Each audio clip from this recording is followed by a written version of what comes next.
Round one. Fight. Heroes never die. I'm Commander Shepard, and this is my favorite store on the Citadel. I used to be an adventurer like you. Then I took an arrow in the knee. Power, sex, power. They both come down to one thing. Hungry gamers.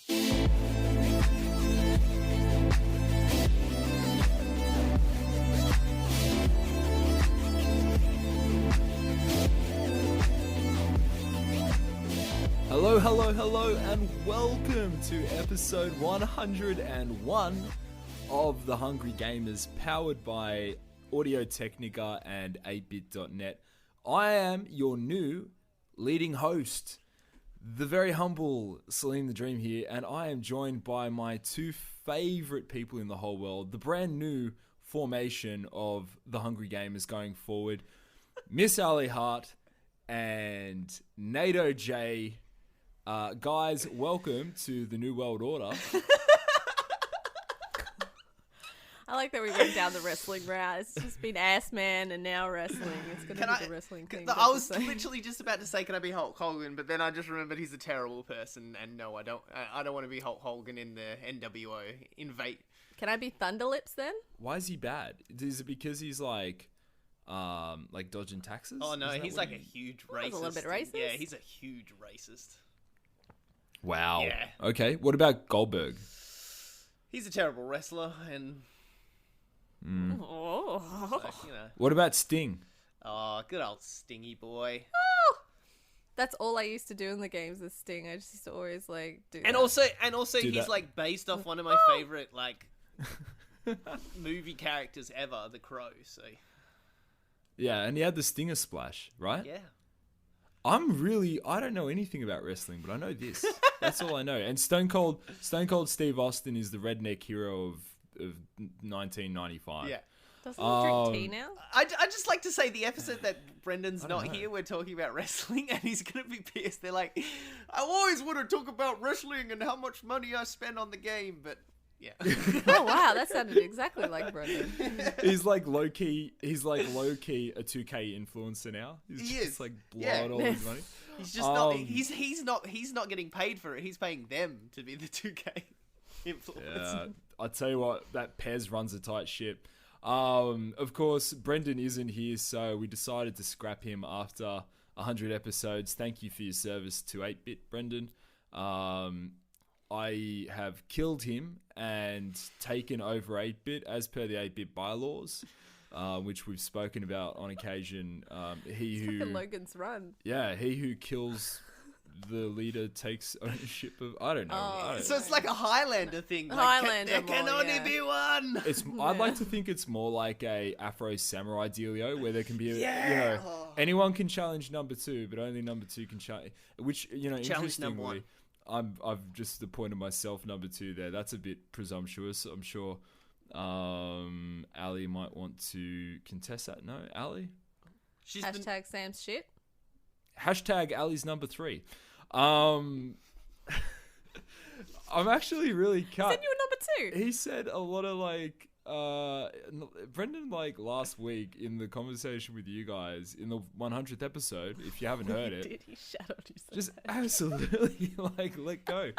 So peeling the curtain back a little bit, we recorded all those little bits separately and over a number of days, and obviously if you didn't hear the person, they weren't there, so I had no idea what the hell was being said in your conversation. But apparently it goes like you guys 1A and 1B, then Chester, and then a few other things, then me. So Brendan, in the bin, mate. You're in the bin. I love that. Oh, hang on. We weren't top dog. Excuse the pun. Chester was. It was only Then because it was me and Tweedledee and Tweedledum. Yeah, he literally had to take a shit in the lounge room for us to be above him. Oh, that's... Yeah, okay. Yeah, all right. I forgot about the shit in the lounge room. Yeah, but that's the only way that he's below us. Apart from shitting in the goddamn lounge room, And we're probably going to be dropping a level when we visit him anyway, because Yeah. we'll probably do the same thing, so... Yeah.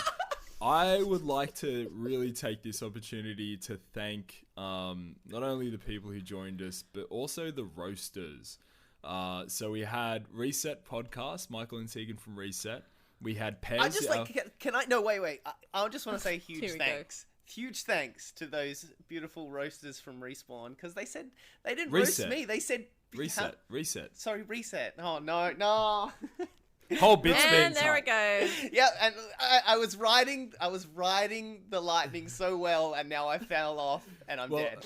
They might be high in your heart, but I can guarantee you're not high in theirs right now, Nato. So just really quick, I want to name them. Thank you to Reset, not Respawn. Thank you to Pez, dear friend of the show, Pez. Thank you very much to Jono.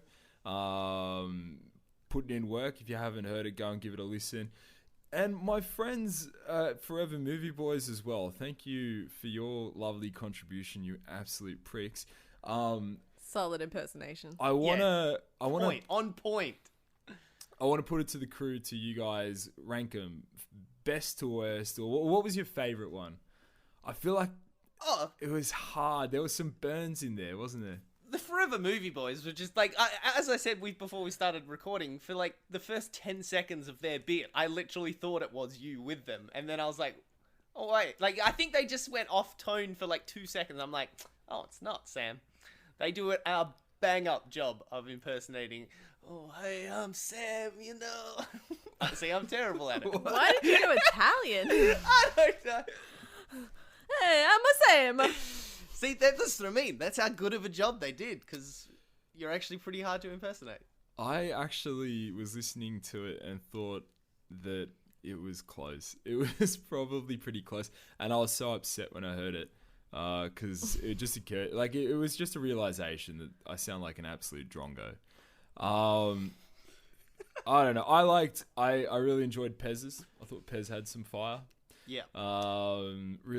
Really scathing things said there to all of us. Ally, I know you think you got off light, but I think Pez gave you a bit of a rinsing.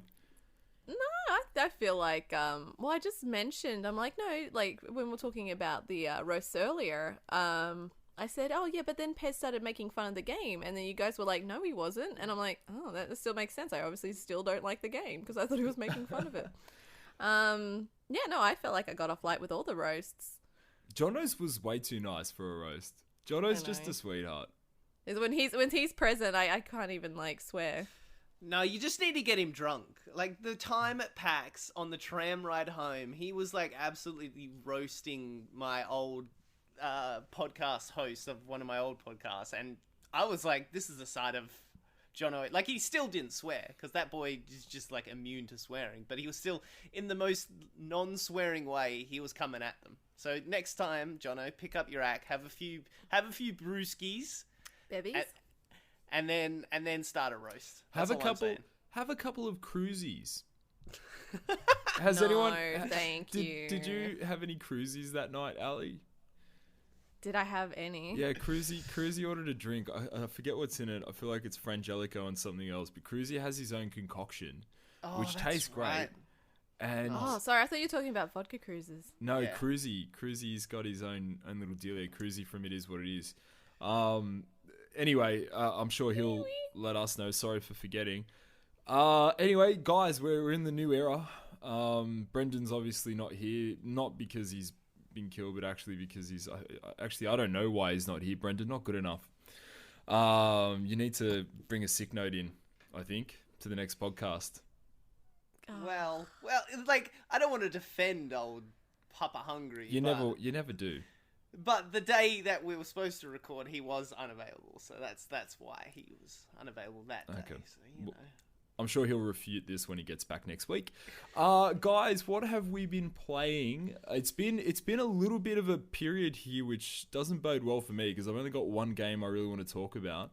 But it's been I'd say about 2 weeks since we've really reported on what we've been doing. Ally, what have you been doing? Well, I know that I've already kind of discussed this, but I got really like balls deep into Stardew Valley. Yeah. And like to an alarming degree. I got a devil chicken, which I didn't think was a thing. Right. Wow. Yeah, no.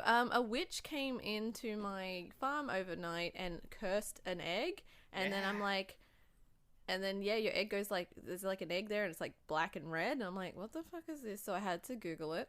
And then, yeah, and then I put it in the hatchery thing and now I have a deviled chicken. Cool. What is it? Which is quite suitable. What does it do? Is it just like look It like makes- a devil, or does it Well, it's bring black on and the... red.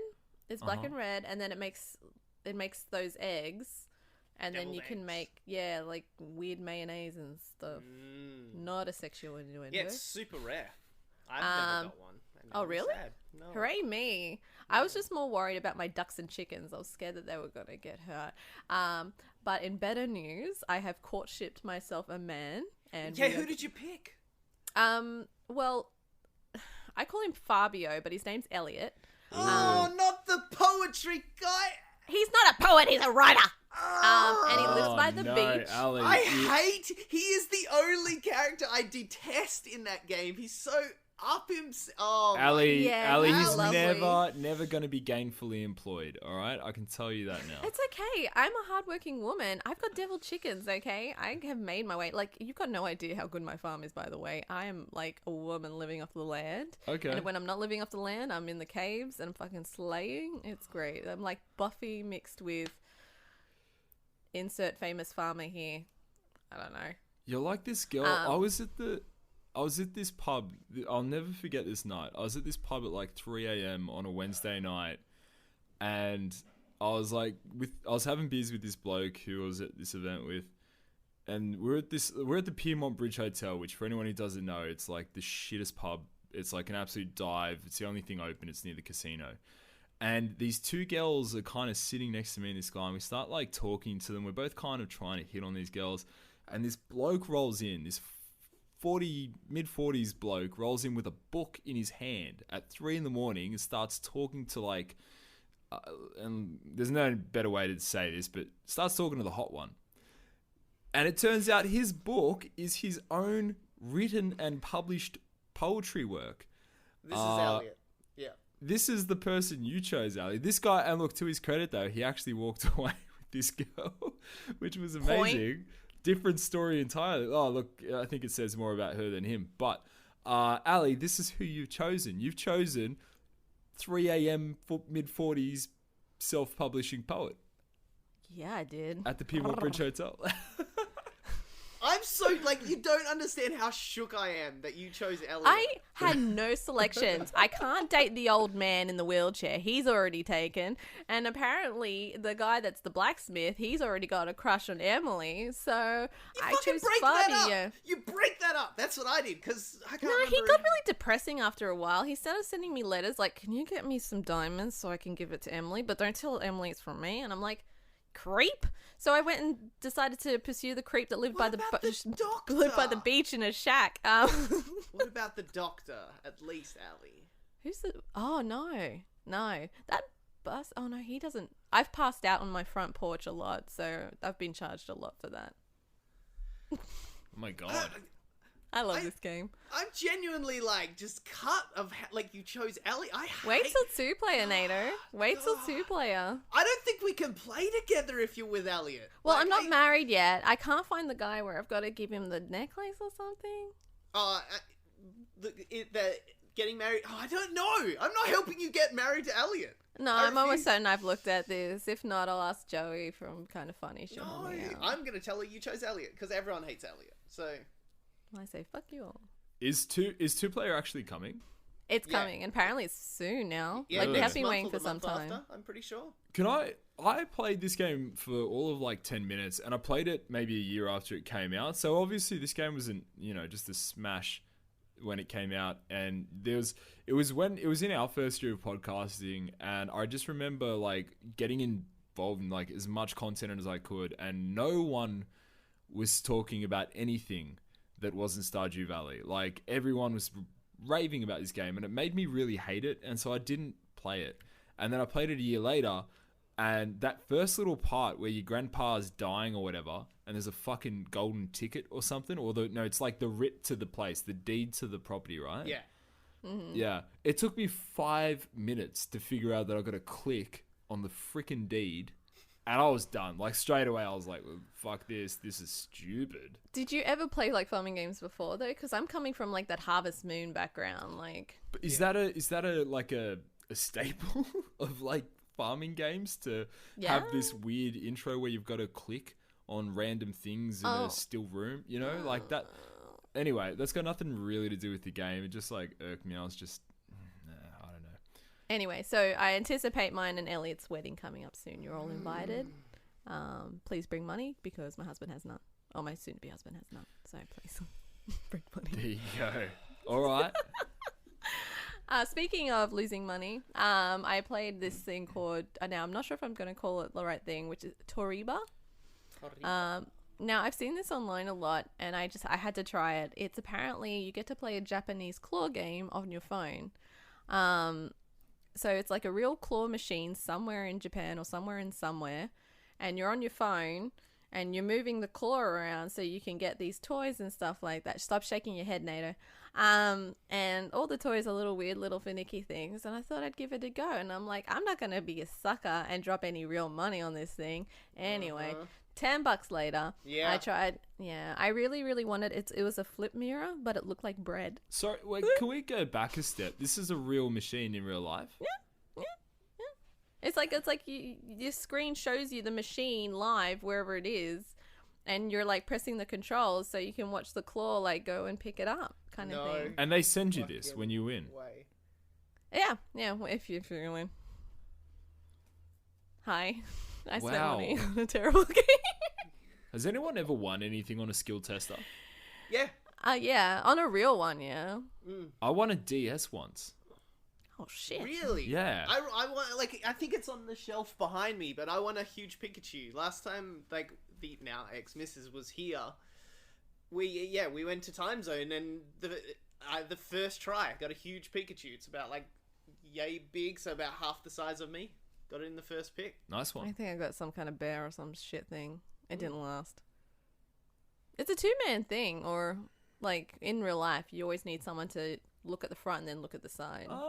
I think the actual ability to, like, for those claw machines in particular, I feel like it's not that hard. It's just that the game's rigged. Like, it's only gonna like actually hold things once it's like made its money back.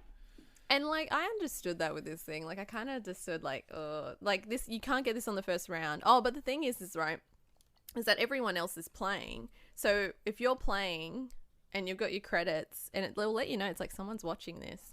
So one of the shitty things is if you've been working on this item for ages, and it's like, oh, it's almost there, but then you run out of credit, you kind of get knocked out of the game, and then you sit there watching, and then the next person that's been waiting, they can go and have a chance. And I've seen videos online where someone's grabbed it next, like someone's hard work has gone off to someone else, but I don't know, it was a weird little funny thing, and I won nothing. I gave a game $10 for no reason. Could $10 of an experience with a claw.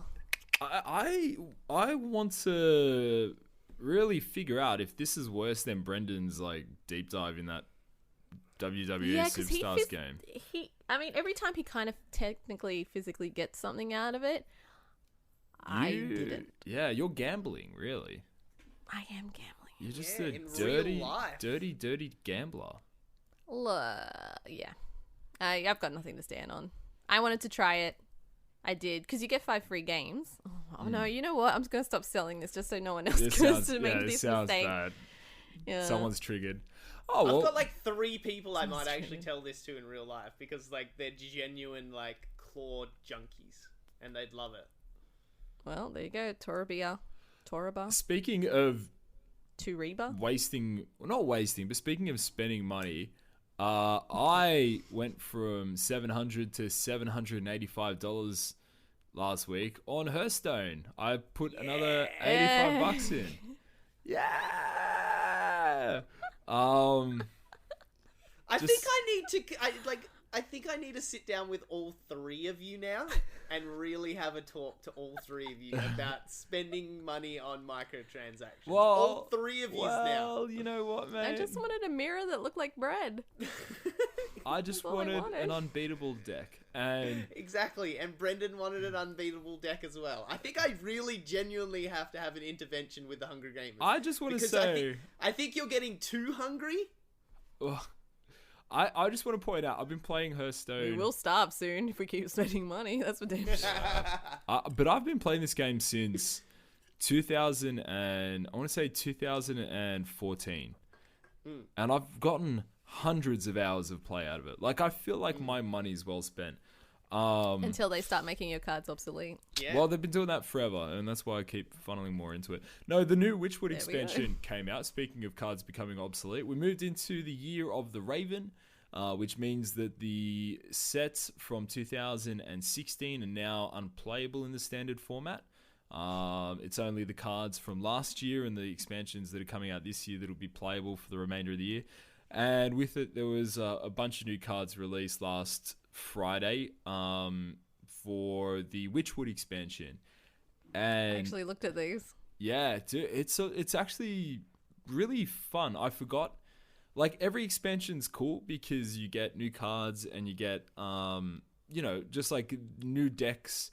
Not new decks, but different decks become viable again, and some decks become less powerful, and the meta changes. You have to rework everything. Yeah, absolutely, and there's new synergies. But like the start of the year, when a whole set rotates out, you lose access to a whole bunch of cards in the standard format. They're still yours, by the way. You can play them in Wild for people who don't know. You still get to play them, just not in competitive play. Like, it actually changes the meta so much that the game is so fresh. It's so cool to play at this time of the year.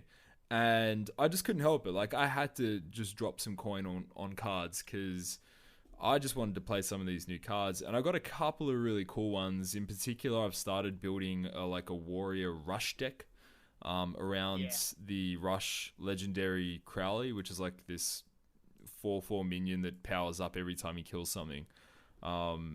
It's really good. It's such a really enjoyable game at the moment, and the meta, like I was just saying a moment ago, like the meta has changed so much. In that, like, we were getting dominated by Warlock decks late last year, and now Paladins pushing up a little bit. Hunters have become more viable. It's a really exciting time to play the game, and I'd totally recommend anyone who is maybe ducked out of it to come back in and have a look. You get a free legendary just for rolling in. So do it. Get ya. Yeah, do it. Well, the cards are great. They look really good this time around. Yeah, they are. It is how they get you, though. You're not wrong. Like, I got one, and I was like, I must have more. I must have more. It's, as far as expansions go, I think the general consensus is that this is a particularly weak or weaker expansion, which is a good thing. It kind of rebalances all of the decks, and it means that the next two expansions that come out this year have a lot of room to I suppose to grow and to build on that. But yeah, I'm fucking loving it. Like, there's some really cool shit. They've got these two cards now where, like, you have to build a whole deck around odd numbers and even numbers. So, like, your mana cost is all odd. It can't have any even, and if it does, you get like this huge buff on your deck to your hero power. And then the same for even. Like, they're doing some really cool things now, which they haven't quite done in the past. I don't know if it was in the previous like expansions or anything like that, but I saw that there's those cards that you have now in your deck, and the cards will change. Like there's like characters that turn into wolves and stuff like that in your hand. Or whatever, they change around. Yeah, that is this one. So it's their attack and health stat that swaps every turn while it's in your hand. And you can just choose to play it however you want to play it when it's in your hand. But, like, it's obviously fixed once you play it. Yeah. So those cards, it's interesting. Those cards are actually proving to be not too good. Oh, really? They're just not really useful in a lot of the decks. So when you compare, I think what a lot of deck builders do is they'll look at, like, that card and they'll say, okay, that's a 3-cost card. This is my deck type. What are my other 3-cost cards? What's the best option here? And it's usually not that for most deck types, at least. So it's like, it's just not viable in competitive play, which is a bit of a shame because it's a cool thing that they haven't done before, that whole swap mechanic in your hand. Anyway, that has been my whole gaming experience, by the way, for the last 2 weeks, even though it's only come out last week. It's that, Fortnite, it's the usual stuff that no one wants to hear me talk about. Are you still on the Pokemon Go binge? That is one of the questions. That's the question on everyone's lips, obviously. It is. And just to put an answer to it, I haven't actually opened the app in maybe 2 weeks. Oh, Yeah. he's starting to get off it. But I haven't actually been for a run or anything in 2 weeks either. I've been like really fucking lazy lately. I feel like next time I want to go for a bit of a jog around the water, I'll definitely get it open and see what Pokemon are around. I missed that there was a Mareep event. I think 2 weekends ago there was an event, or last weekend maybe, there was an event for like 3 hours. You can catch all the Mareep you want, similar to the Bulbasaur one I did last month. Yeah, so I missed out on I'm that. so out of touch with that game now. It's cool. Like, I stand by that game. I did a huge 180 on that game. I think that it's a pretty decent mobile game. It's a very decent mobile game. I think so. Yeah. And I still stand by it's a very good, encouraging game that gets people off their asses. Yeah, that too. Absolutely. There's no real way to cheat it. Like, you would have to, like, you would have, apart from the IP shit. Or, well, yeah, like, GPS you stuff. would have to, like, set up your whole life specifically to cheat this game. Like, you would have to live in a sort of area where there's bad GPS and it just constantly shows you're moving. You know what I mean? Which would be like specific house. It's for the 99%, you've got to get up and walk or run or whatever. It's true. Yeah. It's true. Nato. What have you been playing? Yeah. I've actually been playing some, well, new and old stuff, but like not old as in like stuff I've been constantly playing, but actually old stuff. I'm looking at it on the list here, and I'm very excited for you to start talking about it. But whatever you wanna. So yeah, like the same person is the reason for playing both these games. So I think it was about a week or two ago. The talks of an Age of Empire 2 HD play again, and oh man, if there was a Twitter thing about the 4 best games that were coming out, 4 games that influenced your life, Age of Empires 2 would easily be on my list of like just games that changed the way I thought about games, how much time I put into games, and man, like my knowledge of medieval and Dark Age like battles and history all stem from how much I loved Age of Empires, and God, that's such a great game. So like, yeah, we got a whole bunch of us. Ally was there, and a few other people. I've had a few other matches, and yeah, we had some multiplayer matches. I'd just like to say, in the match with me and Ally and another person, I absolutely dominated because Who is this other person? Oh, just a mystery person. Just a mystery man. Yeah, just a mystery man. Ali, how'd you go? I can't imagine these are your kind of games, Ali. I actually fucking love Age of Empires, but it's because I love building my base and just like making everything all organized and stuff. Yeah, it is so true. I can come in and smash it. Yeah, Yes, Nato did destroy everything. However, I made him work for it. Well, don't take this the wrong way, Ali. I played a lot of strategy games. Like, I know that there's a difference between playing enjoyably and playing to win, basically. Yeah. Oh, I never played to win, to be honest. Okay, so you wouldn't consider yourself to be terribly competitive? Is that a I don't think I am with anything, really. I think I've proved that with PUBG. Sure. I feel like Nato, you were totally going for the W. Oh, Nato, before he even invited me into that game, he was already strategically choosing my death. Nato's set up it's what do you call those like barriers? The wooden barriers? The palisades. Palisades. Yeah, Nato's like set up palisades like just all over your livestock. Just like blocking you out. He's got ballistas set up on a hill somewhere. Just like no, he was a dog and just made all this like cavalry with high-powered archery and armory and stuff like that. And he just did a massive army of those and just demolished me. I was the Aztecs, and we have no cavalry at all. We have no horse base. And I stupidly, before I even knew anything about his strategic, like how he fights, I actually built a giant army of close combat, sword handling fucking warriors. Man, so they got destroyed pretty quickly because I had distance against me. absolute legends. But every time Nato thought he destroyed me, I was off somewhere else building another base and army.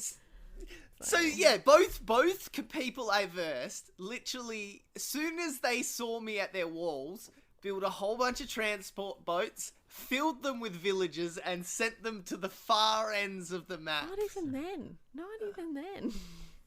Constantly. I want to play. I want to play this. Earlier in the week, the one I play, I got really hooked on StarCraft and Warcraft 3 when I was like a wee lad, and like StarCraft was my shit. That and Dark Reign. Yes.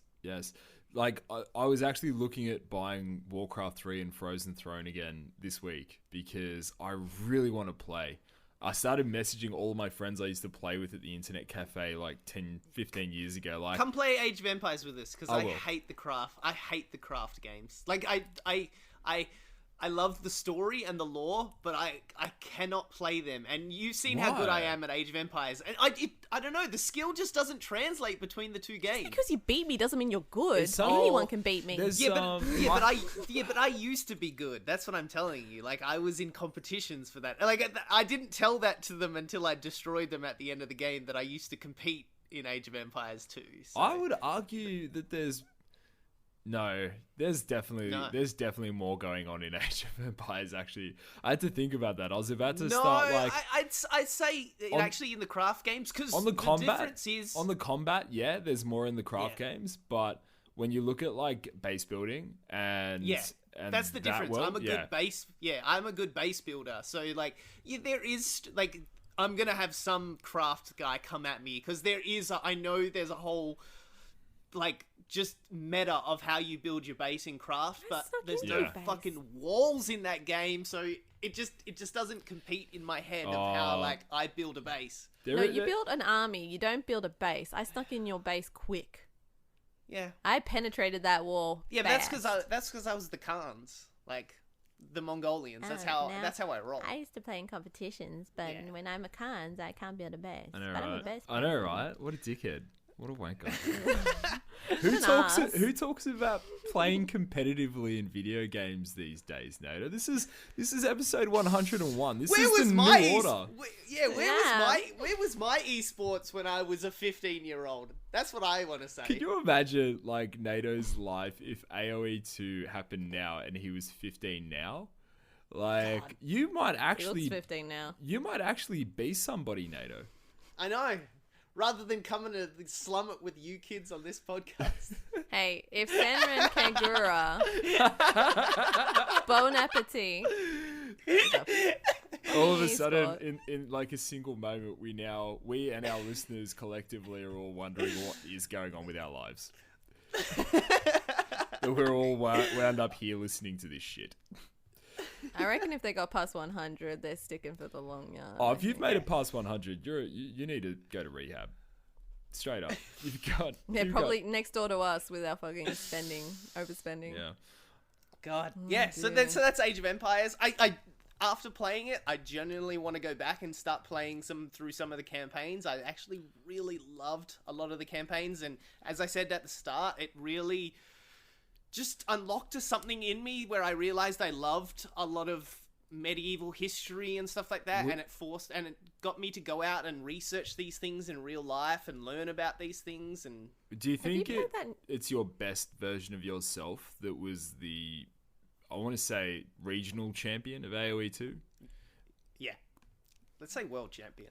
Without Is a it doubt. The building thing that you like about those games? Yeah, I don't know. I just like I don't know. I just like that period in that god history. Complex that it satisfies. The god complex. Fucking it really definitely does. Likes Yeah, it. definitely. I was just wondering if you played that Crusaders game or whatever that game is where you're in that kind of time. I actually pledged for the Kickstarter when it started, so yes, I have played that game. Oh, okay then. Yeah. Oh, I love that. Hit the nail on the head. What is it? Oh man, now I'm blanking on what it's called. I know it starts with a D. Deliverance? Or something like that. That the movie? No. Oh, whoops. Not it. Oh, I thought Deliverance was ding ding ding ding. That's ding, it. ding, Thank ding. you. Very good, Ali. And I only learnt that from Futurama, I think. Yeah. All right. Enough of medieval combat. We're going to talk about escaping a prison. So with this other mystery person, I've also been playing A Way Out. Who is the mystery person? You know him, but you won't tell me here and now. No. Can you give me a hint? Yeah. All right, this will be fun. Give me a hint that you think no one else will get. You know this person pretty well. Yeah, sick. All right, that's like Ali. That's like Brendan. Yeah. Chicken. Yeah. Chicken. Late studio episodes. Chicken lunch.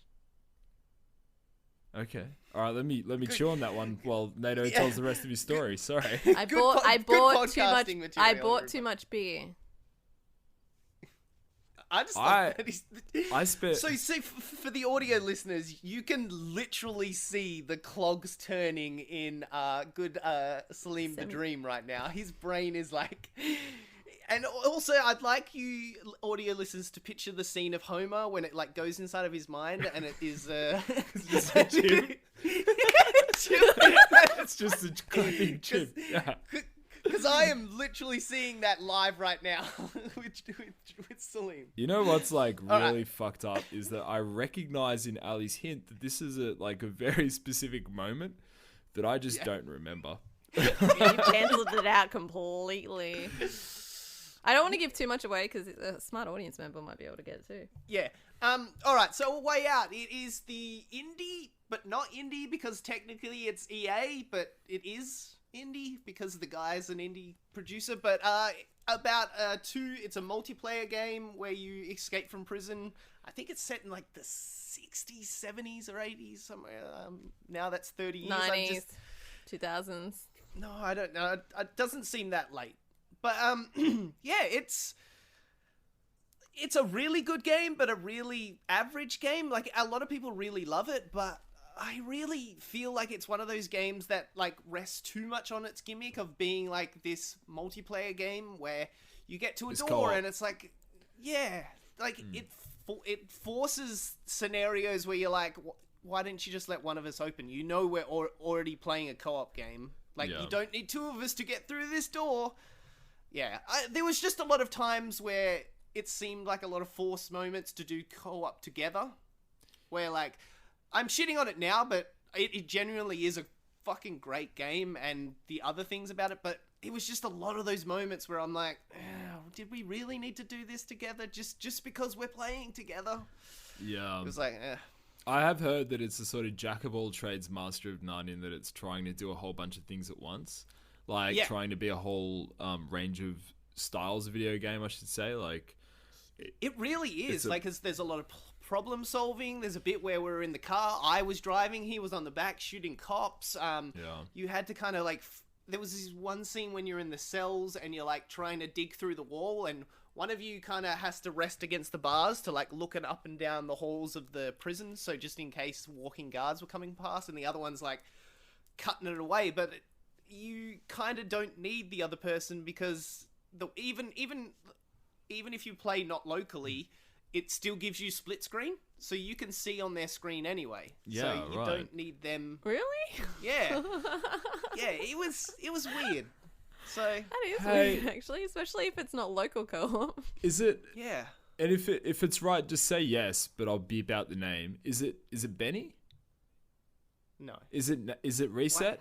Because Ali, there's just a reason why I just wouldn't mention this person's name. That might just be a better reason of why. I know who it is, but Yeah, I exactly. still don't understand the chicken reference, Ali. That's going to be painful. Anyway, carry on. Yeah, it was really good. Like, had the great time. Also, it's this game where you, like, only one person needs to own it. The other one just downloads, like, a free version of the game, and as long as you're linked to a person that has the game, you're all good. So, yeah, it does a lot right. I really love it. A lot of people, like, absolutely love this game. Like, a 9 out of 10 kind of game to people, but I don't know. We're having a lot of fun, but I think that's because the jokes and stuff we're playing together. Yeah. Yeah, well, no, like, I'm planning actually on playing it this weekend. So... Yeah, it's really good. You'll enjoy it. It's just, I don't know. It was when you look at it at, like, a critical way, there's a lot of bad about it. Mm-hmm. But if you're just enjoying it as a gamer, like, it's a really fun game. So Yeah. Well, if there's one thing that I complain about, especially with consoles, I don't know, they just kind of really got rid of co-op. Like, Yeah. you can play multiplayer online, and you can play like just the co-op mission kind of thing. Like, I miss that. Like, I Yeah. guess Gears of War was like the last one. Correct me if I'm wrong. Yeah. Where you're kind of mutually both doing a mission. But I don't know. Gone are the days where you co-op and work on a story together. Really, Resident Evil, I think. Yeah, there was a Resident Evil. It was the bad Not one. the recent one, It but was the real yeah. shit one that was super racist. 5, I think. Yeah. Good co-op games. Nothing springs to mind. I haven't played a co-op game with anyone for a while. COD, actually, interestingly, that's going to feature in the news a little bit later. But I remember, I think it was World at War. That had a fantastic campaign that was co-op. Oh, I didn't know that. I actually genuinely didn't know that COD had a co-op, mission or campaign. Whole campaign, huh? Far out. Yeah. All right, COD wins 1 point for me. And that was kind of like I'm just a big fan of co-op. Well, that was like a big issue. Sorry, if anyone's wondering why the conversation's a little delayed, we're sort of passing notes right now. It's a fucking classroom. We're trying to let me know who this person is. Anyway. And now you've made it to this like big thing. It was just gonna be like a whisper in the. So for the audio yeah, he listeners, got it right. Old Dream just drew a pretty like He's detailed. really good dick. at drawing dick and balls. Yeah. He's like, and because this isn't the first time he's done this during the freaking pod. No. Yeah. No. it's That's not. a very detailed dick. Thanks. I'm actually scared to like if the camera kind of pans down, like if he's actually got his pants on and he's just not sitting there kind of doing a free sketch. That is my dick that you just saw. The only problem is the hair. Work on the hair. No, that's like for like. It looks like Yeah. my hair looks like scribbly lines on my junk. Like Homer Simpson, just like jagged lines. Yeah. Yeah. Should we go into the news? We're sort of halfway in there already. What do you think? Yeah. Yeah, might as well. Yeah. This week's news headlines.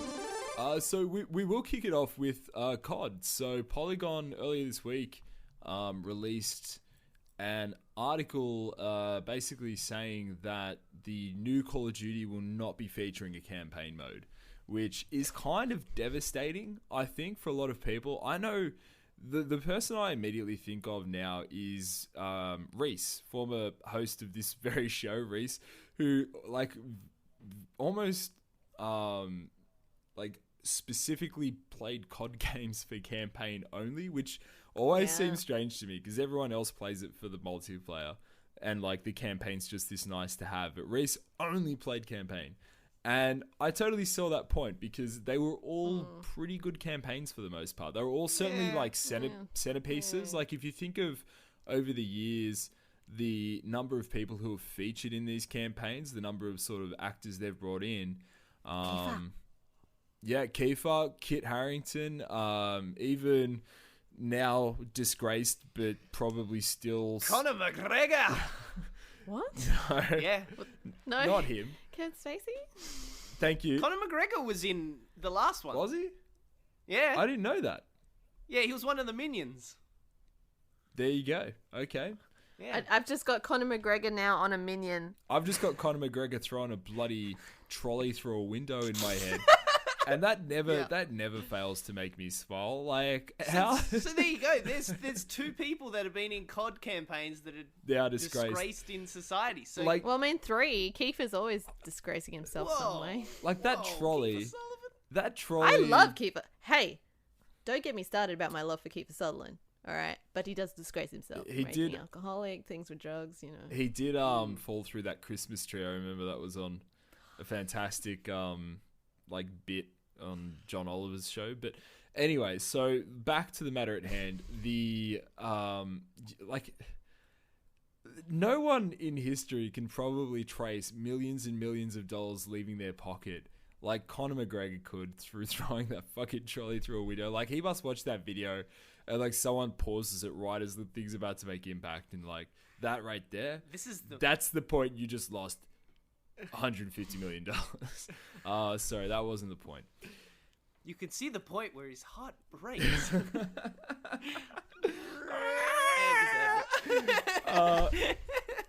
COD no campaign due to time constraints apparently.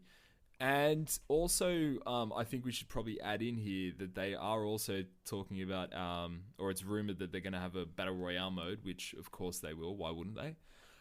Yeah. What do we think of this? Like, did either of you play COD campaigns? No, ever? I've been waiting for the death of COD since the beginning of time. It's a beautiful, beautiful disaster that I'm loving watching finally burn and crash and die. Yeah. I gave up on COD I pretty quickly. I used to play COD 2 and 3 religiously after high school, no job, so that's what you do. I love those games, and those campaigns were good too. I guess it was the time setting and everything like that, and you know, it was kind of you know, there was no one else in the market really. Well, there was, but it's just this weird thing where the game doesn't really have an identity, and it did. Well, it did in Modern Warfare. I feel like the Modern Warfare series was kind of what established it to be what it is.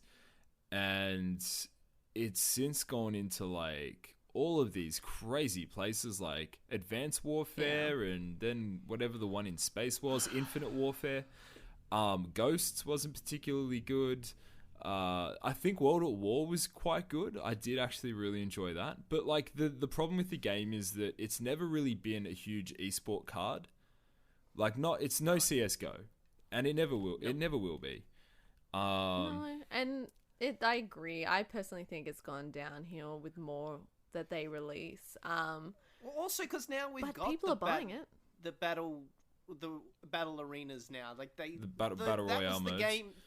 Yeah, like that was the game. Like, as much as I didn't like it, like it was still the game that brought the money into the industry. Yeah. But now, like, Fortnite's free and it's still making $1 bajillion, and PUBG's making $1 bajillion, and they're both like, I know they're different shooters, but they are still. It still feels that shooter urge in people, and now like there's the mass. Like immigration to those games. Well, so like, if it could, like, do we need COD anymore? Yeah, look, I would argue that there is probably space for a first-person shooter battle royale, which we don't have at the moment. I think that absolutely that would be interesting to play. But like COD for me, like if you think about what Activision have been doing, like there's been a new COD every year basically for the last however many years.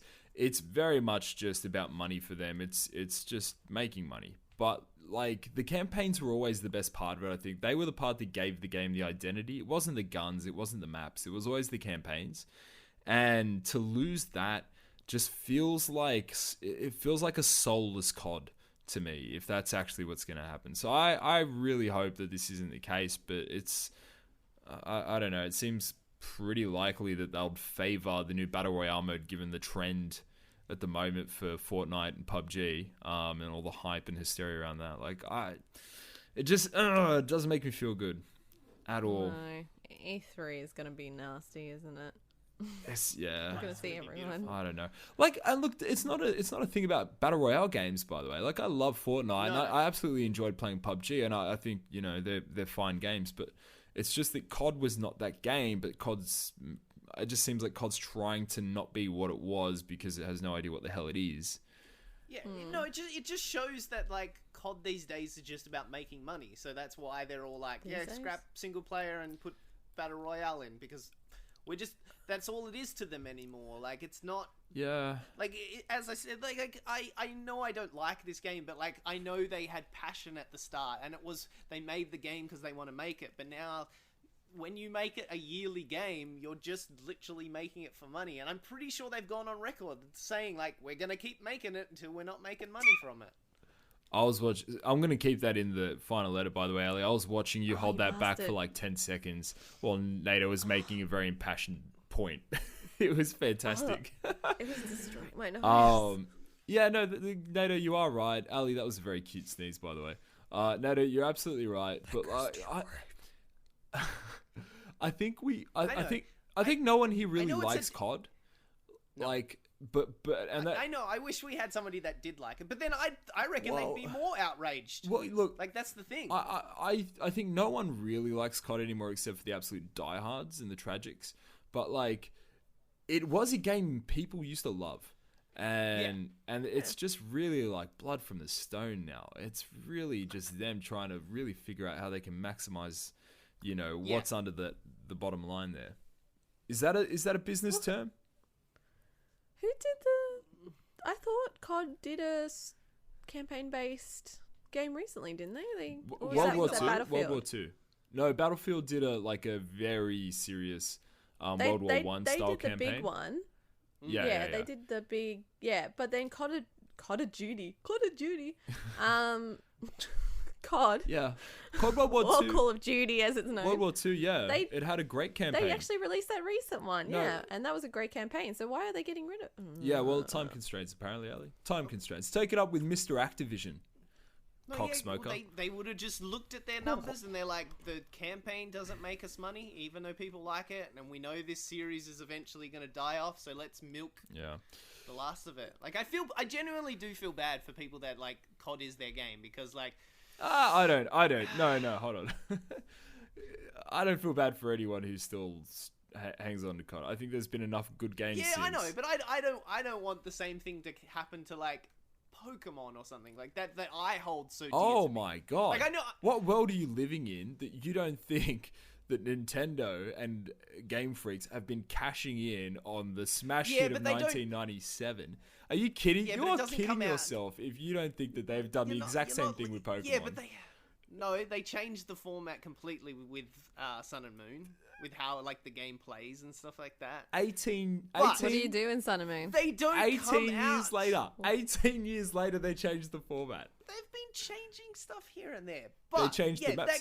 There's still 8 badges. Doesn't come out yearly, and they genuinely like, as much as like they still make a lot of money off that, they don't make it to like just make money off it. Like, they genuinely like Pokemon and stuff like that. Unlike what.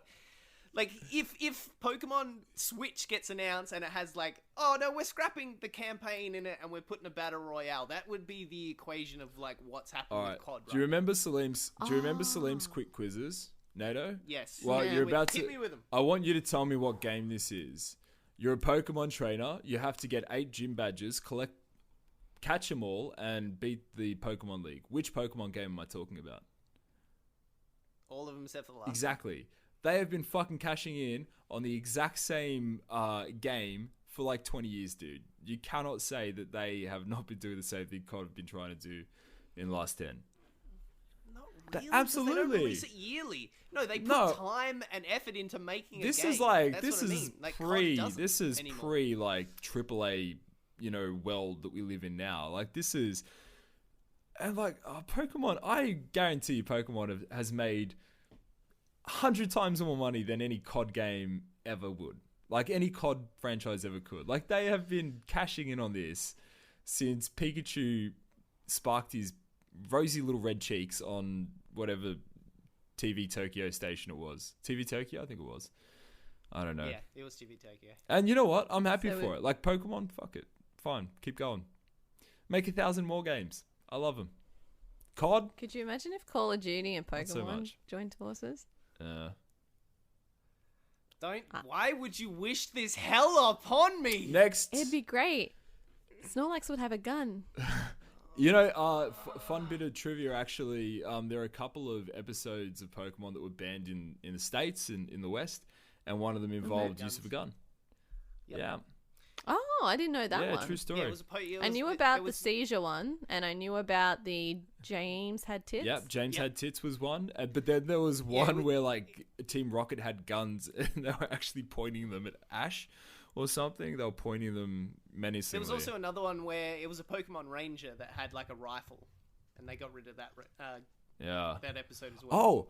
Poor Yosemite Sam. Also, look, this one's a bit rougher, but do you remember the episode where Tentacruel, this huge Tentacruel, starts destroying this big oil tanker? They actually took that off. Pulled that episode after a terrorist attack. Well, 9/11, yeah. After 9/11, it was around 9/11, yeah. So they actually stopped that episode from airing and aired it like years after. Anyway. I remember when that happened in New York, that giant squid attacked New York. Yeah. What? What? Moving on to the next part, Billy Mitchell. So, Ali, do you know who Billy Mitchell is? I've heard he was a record breaker. Yeah, he's known for really I love smashing the cracks it, in the voice. really tearing down scores. Billy Mitchell was at one point the world record holder, highest point scorer in Donkey Kong, the original arcade Donkey Kong game. And there was this huge documentary, The King of Kong, really famous. I'm sure most gamers have probably heard of it, if not seen it, where it tracks this guy, Billy Mitchell, who's an absolute wanker. Like, he comes across as a really up himself wanker, this sort of teen prodigy who really hit it big young and then just got basically told his whole life that he's the best and believed it. And then this other bloke, Steve Wiebe, who's kind of the good guy, who he's kind of this dad of three, just loves playing Donkey Kong in his spare time, but actually he's really good, and he winds up actually becoming the record holder himself by the end of the film. So the first guy, Billy Mitchell, the original record holder this week, had all of his high score records stripped after allegations that he got them using an emulator, which is a huge no-no. This is fantastic to me. Like, it's not like, So the bad guy lost, right? yeah, it's like a morality tale coming true. It's not that like I gave a shit in the first place about Donkey Kong. It's just funny. Like, I think it's more, you get more invested if you've actually seen King of Kong and you see this guy Billy Mitchell in action. Like, he's an absolute tosser. Or the great Adam Sandler movie Pixels, which is nearly based off that storyline. Which is What? no, I can't even go along with this bit. It's a terrible movie, people. Please don't see it. I watched it the other weekend and I regret I've never regret. Oh, actually, the Dewey Cox story is about the only other movie I've ever regretted. Pixels. Time in my Pixels life. is bad. I love that movie. Hold on, wait. Just to be clear, people, Pixels is bad. King of Kong is great. Watch King of Kong. Yeah. Dewey Yeah, watch Cox King is Kong. Fistful of fantastic. quarters. No, shh, Ali, shh. You chose Elliot. All your opinions are null and void from the rest of this. So Billy Mitchell's done a what's his name? Killed his wife and got away with it. American football player. O.J. Simpson. Billy Mitchell's doing an O.J. Oh wow. Yeah, Billy's doing an O.J. and he's saying that he's going to launch his own investigation into doesn't make any into this sense. thing to clear his name. Which is what O.J. did. After O.J. was acquitted, he did the same thing. He was like, I'll find the killer of my wife. Yeah, anyway. Maybe not the best comparison, yeah, but still, I think apt. Yeah. I think it's apt. I don't know. You decide, listeners. But yeah, he's going to launch his own thing. He's fairly convinced that he is in the right and that everything he did was above board. I think if you watch King of Kong, you'll see that he's a bit of a scoundrel and he'll do just about anything to win. So I kind of believe it. But also the nice thing is that Steve Wiebe, the good guy, is now recognized as the first person to break 1 million points in Donkey Kong. So that's nice. Good for Steve. Go Steve. Good for Steve. Love. His kids must be so proud of him now. He's a fucking superstar. For years, they're like, Dad, you're number two. You're number two. We don't love you. We never loved you. And now it's like, oh, Dad, you're actually our hero. You're a chief, Dad. You're an absolute legend, Steve, Dad. We've always believed in you. So, our last two bits of news are kind of... I always think Fortnite and PUBG are basically the same game. Same thing? Yeah, so I feel like they should kind of be going hand in hand, especially because they're both quite small changes. PUBG gets level select at the start of matchmaking. Yeah, thank God. So, can one of you explain to me why everyone hates Miramar? Because it's a big, wide open space and it's just sniper heaven. Yeah, like, it's one of those games, like, PUBG's has always been, like, even a loser can get to the end if luck is on your side or, like, the right thing happens. But, like, Miramar, like, in the first 2 minutes of the game, you can realize that you pretty much are not going to win. And, like, that sometimes forces people to just quit because they're like, well, I dropped somewhere, there's no guns. If I get to point A to point B, I'm definitely going to get shot because there's no way I'm supposed to defend myself. There's no cars. The map is so big. It's so hard to get from point A to point B sometimes that I've died by the circle like more times than I've been shot in that map, and not because I've been careless. Like on the first map, I died a lot outside the circle because you just get careless. But like even when you're trying, sometimes as soon as you land and like the circle's miles away, you're like, we've got to run instantly. Like we haven't even got time to get guns. And yeah. And it's definitely a map that just favors those who land in the right place at the right time. I understand that PUBG, that's pretty much the basis anyway, but it's like this is more of just like, this is more like strictly like map based. Like, oh good, you picked the right spot. This is where the circle you is. have to go here or you're gonna lose, pretty much. Yeah, Original map, you always have a chance no matter where you go.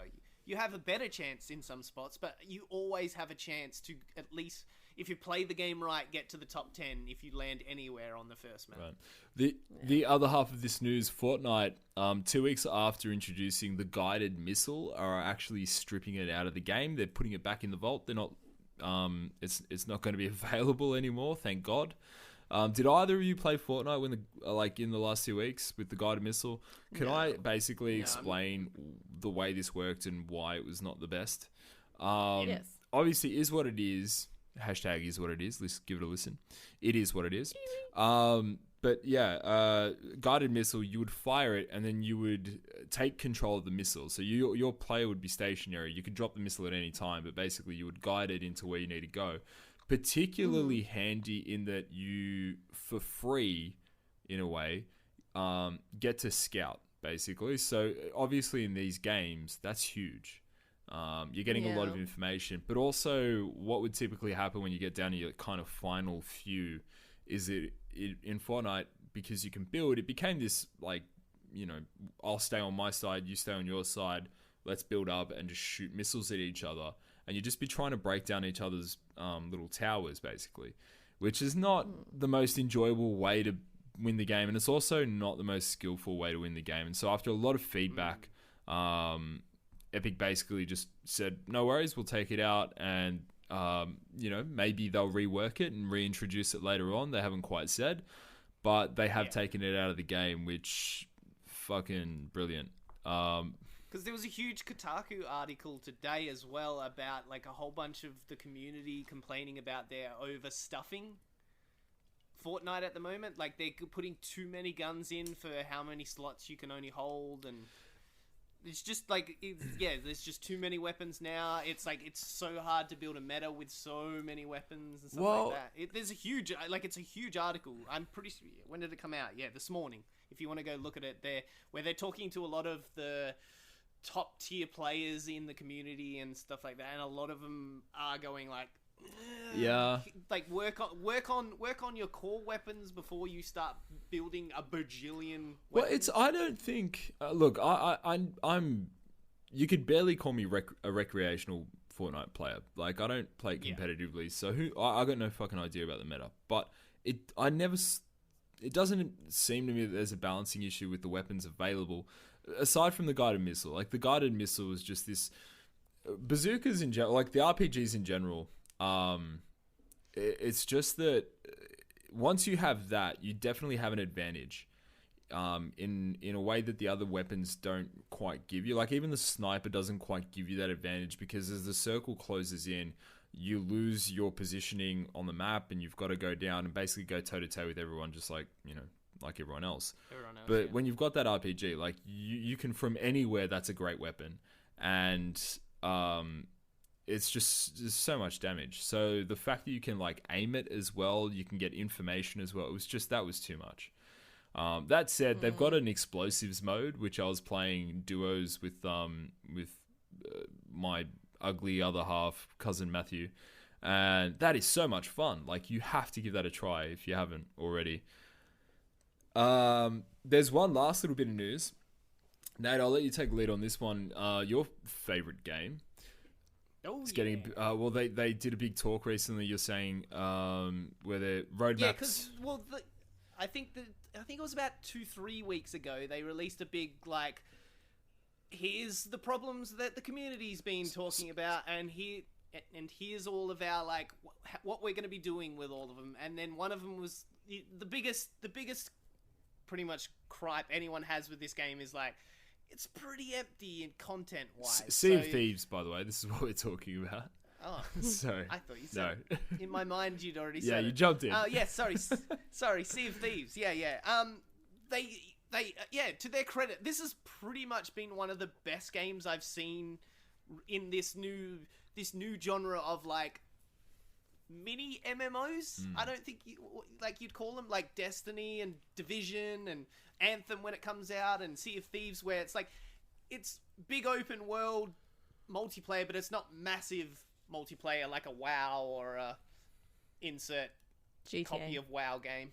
Nah, see, I'd still put GTA in this new genre of like I've got a WoW thing. mini MMOs. I've got a WoW thing later. Yep. Remind me. Anyway. All right, you've got a WoW thing later, Thanks. all right? So usually a lot of these games when they've come out, the community obviously, no matter how perfect a game is, the community has a lot of things to say about and suggestions of how they should fix a game.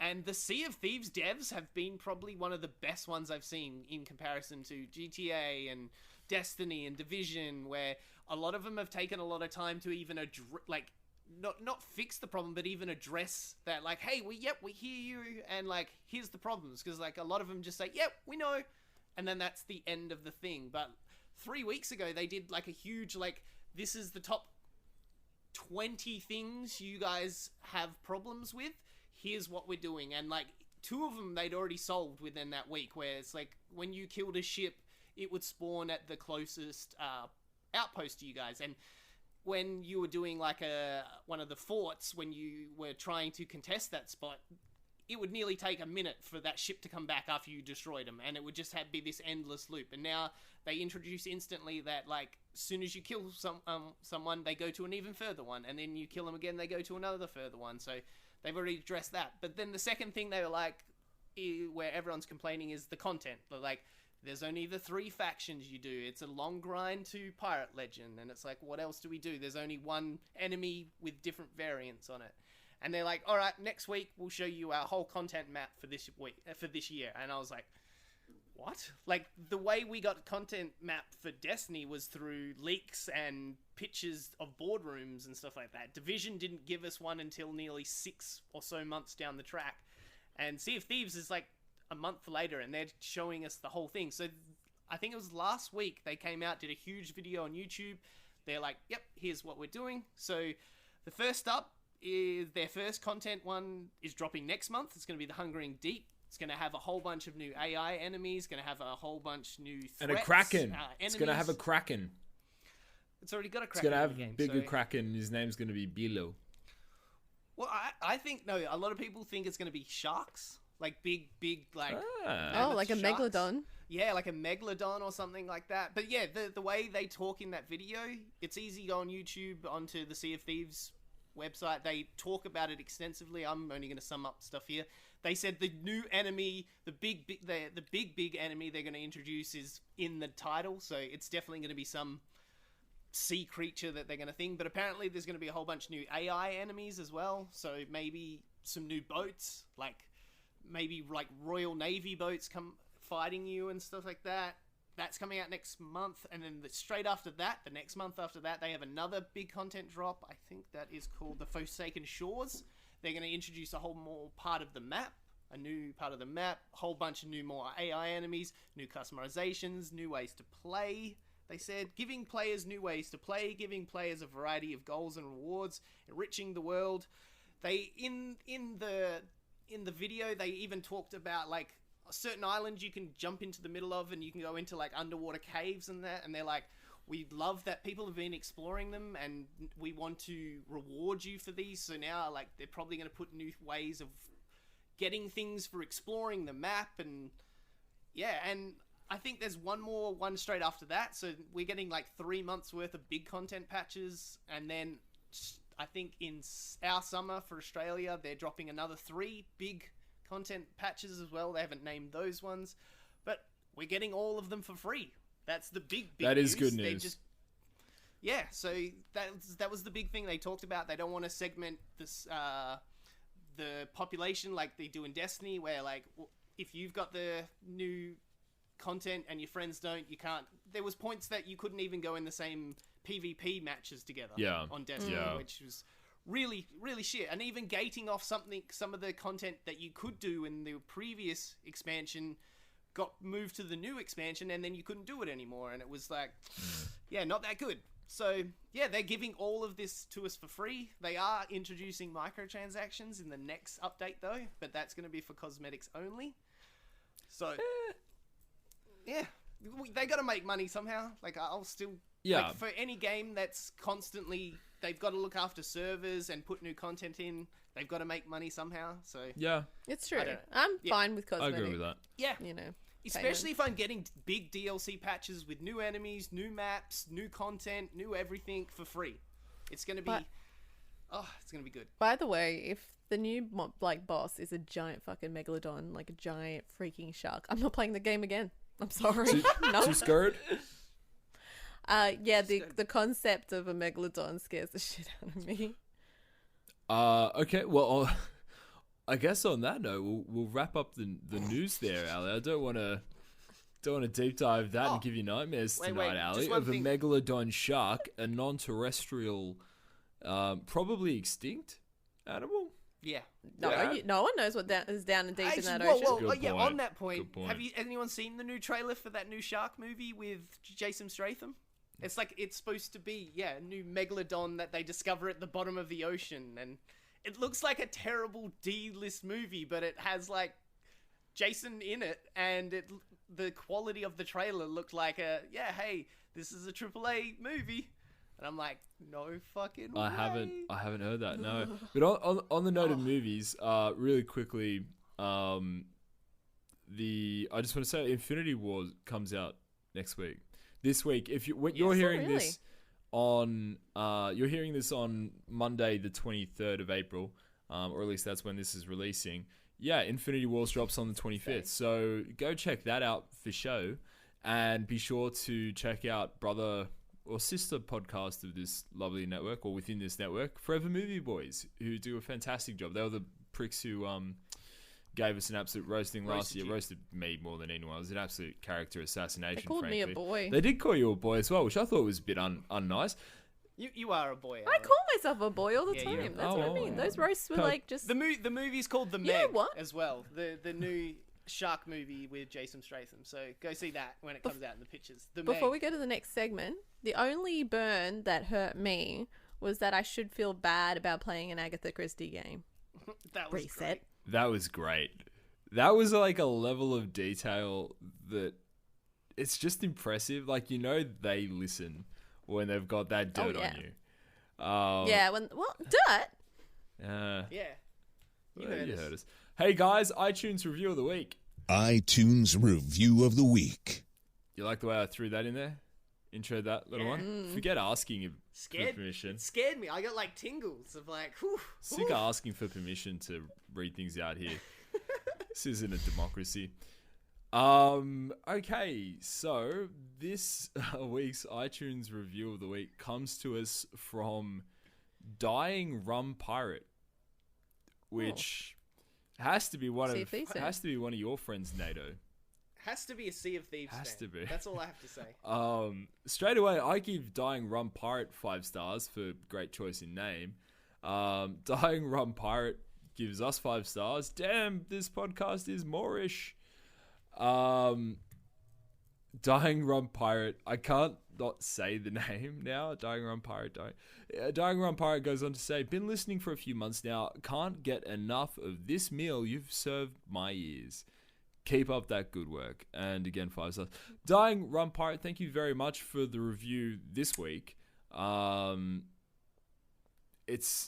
appreciate anytime anyone, like, whenever they write a review and they go on that Hungry Gamers, like, kind of angle. Yeah. On the food thing, like the hungry thing. Mm-hmm. Well, yeah, Shit! Fuck Look, me, we- Jesus Christ. Hot scoop here. Sam, the Dream Saleem, Gotta change the hates- name now. Hates. He loathes What? when you use a hungry pun in your iTunes review. just don't do it. That's all I'm saying. Just don't do it. We get it. Yeah. We're the hungry gamers. Keep we're doing the it. hungry gamers. Keep doing no, it. I'm joking. Of course I'm joking. No, like, say whatever you want. Just say it to my face. That's my policy. as was the case with the review last week for our 100th episode, that was fantastic. I'm still, reveling in that beautiful review and constructive feedback. But Dying Run Pirate, thank you very much for your review, and we're glad that you've been listening for a few months now. So you're a bit of a late entry. Don't go back beyond anything. I'd say anything before episode 60. If you're doing that... Oh, really? Well, I don't know. Like 60... Oh, I only say that because I comfortably know 60 on was pretty good. Probably 30 we on. don't have a... Do we have a best of? I went back after listening to you guys play... what's Clan the or game? Sham? Yeah. Yeah, I went back and listened to old episodes just so I could listen to some more Clan or It's Sham. fun. It was... Well, I don't know. Look, I know Brendan would love to bring it back. Clan or Sham... Hashtag bring it back. Hashtag bring it Clan back. or Sham was kind of Brendan's baby. And it was always this funny thing where I didn't get it, but it was funny. Like, I knew it was funny, but I hated playing it because I always felt like it was just dumb. And I think good. Reese went along with it, but good there was content. always this kind of weird tension anytime we talk about Clan or Sham, because I think I wanted to kill it and Brendan wanted to keep it. And it's still around, Look, audience members, please send your tweets in. Join the cause. Bring back Clan or Sham. All right. Hashtag. Start a damn Twitter poll. Yeah, let's do it. Bring it Dying back. Run Pirate, thank you very much for your review. If you would also like to leave a review, you can do so on iTunes. I know SoundCloud's kind of got something there. Stitcher's got something. But do give us a like or a review on whatever you're listening to us on. As Brendan always points out, it is our lifeblood. It's the reason we kind of get up and do this thing. As I always point out, it never gets old saying it, I don't really do it to come and speak to these guys. I try and see them as least possible. Little Yeah, as you well, can. you guys know that. As I found out on episode 100. Yeah, that's a good point. I wasn't on your bit, was I? No. I love these guys, of course, but doing this and getting these reviews, it's always such a huge motivator for us to come back and keep doing it again and again and again. Not only to do it, but just to also improve on the show. So please, like, rate, subscribe, tell your friends. And if you want to see more of the 8-Bit Collective, you can search the hashtag 8-Bit Collective on Twitter and see a whole range of podcasts that are currently within the 8-Bit network. Podcasts like 8-Bit Mania, which is all about wrestling, which was almost what this show was about if the first 2 minutes went on. Podcasts like Forever Movie Boys, which is a fantastic movie review podcast with Toby and Mache, who are funny guys, super funny guys. Love them. Fucking wankers, love them, but still. I love them so much. They're like my new favorite. Old podcast friends, now. but yeah.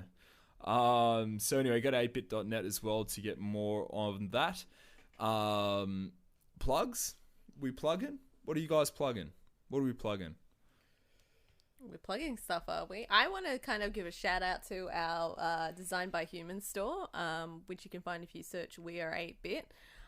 Discussing with Cruzy actually about getting uniforms, which is just our gear. We actually do have a few designs in there that are really kind of smooth, kind of smick. So go check it out. I'm definitely going to be getting a pullover for the winter.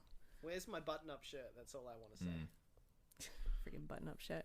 You can have a mug for that coffee that you don't drink. Fucking sacrilege. Week. I want to plug 420. We're recording this episode on April 20, and I just feel like Blaze it, guys. I feel like we've all done it at one point or another. No, really, Ally? Really? Ally stayed clean. Straight at 180. Oh well, Ally. Oh. Girl drinks though. Apparently, that's It's what I never, disgrace myself with. never too late to try. I don't And I've been to Cali. certainly don't participate anymore, but the young, more adventurous Saleem certainly had a couple of J's in his time and had nothing but good things to say about it. So If any of our listeners are, Staying hungry that so way. inclined, have a J for the dream and celebrate for me, even though it's probably 4:23 when you're listening to this or after. You can find 8-Bit at We Are 8-Bit. Search that anywhere on the internet and you're bound to find us. You can find myself at Saleem TD on the Twitters and the Instas. And you can find me at Miss Ally Hart. And you can find me at the new handle, I Know Nato. Or as some people have now said, I Unknown Ato. At I Know Nato. I Known Ato. I Know Nato. Best plug ever. And look, that's really it, I think, for the new world order, for the very first episode. Oh, I was supposed to remind you about WoW as well. I lost my train of thought. I think magic mic moment. I think I was going somewhere around the paid subscriptions, money for effort. Like, they do good. I don't know. None of that was English. Play more Blizzard games. Anyway, that's it for another week, and thank you very much for listening. Until next week, much love. Stay hungry.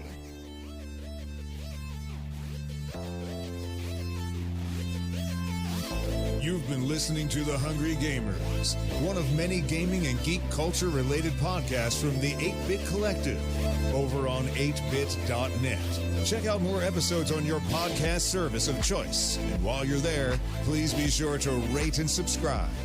Until next time, boys and girls, stay hungry.